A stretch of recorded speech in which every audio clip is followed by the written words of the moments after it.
Hey, t'as raté NXT cette semaine, t'inquiète, je suis là et je te récap ça sur Inside Story, alors n'hésite pas à t'abonner et à partager. Côté match, on a ouvert le show avec la meilleure d'entre tous, Bayley, qui a affronté Cora Jade suite à son attaque de la semaine dernière. Tout va bien, je suis heureuse jusqu'à ce que débarque Roxanne Perez en mode old school Bayley, donc la role model va aller la tabasser, donc Jade réussit à reprendre le dessus et à remporter la victoire. Et Roxanne Perez va s'en mordre les doigts. Bah oui, parce que cette victoire, elle amène Ava à intégrer Cora Jade dans le match pour le titre à Vengeance Day. Donc Bayley qui est vénère va éclater Perez, tandis que cette dernière va se lancer dans une forme d'hypocrisie avec son ancienne ou encore amie, j'avoue c'est pas très clair. On a eu un triple threat tag team match entre Hank and Tank, le No Quarter Catch Crew et le duo Yoshiki Inamura Judge Briggs pour déterminer des aspirants au titre par équipe.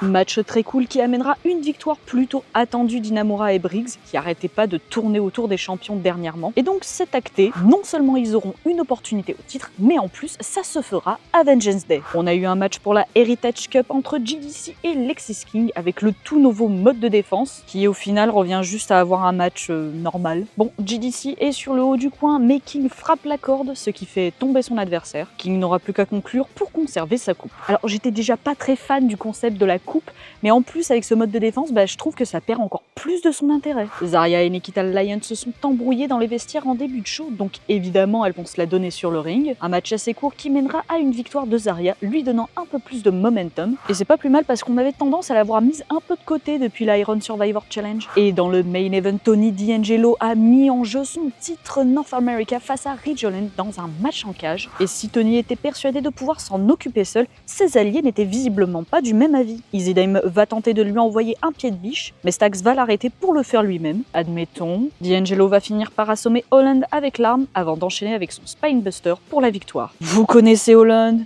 Il est pas content, donc il va tabasser Stax et Crucifino, s'éloignant vers les coulisses. Le Don est donc seul avec Rizzo et Dame dans la cage, et alors que le clan de Sean Spears avance en direction de la dite cage, Easy Dame frappe le genou du Don avec le pied de biche. Et là, c'est la boucherie pour Tony. Coincé dans la cage, il se fera éclater par Spears et ses sbires. Et bordel, quelle fin de match!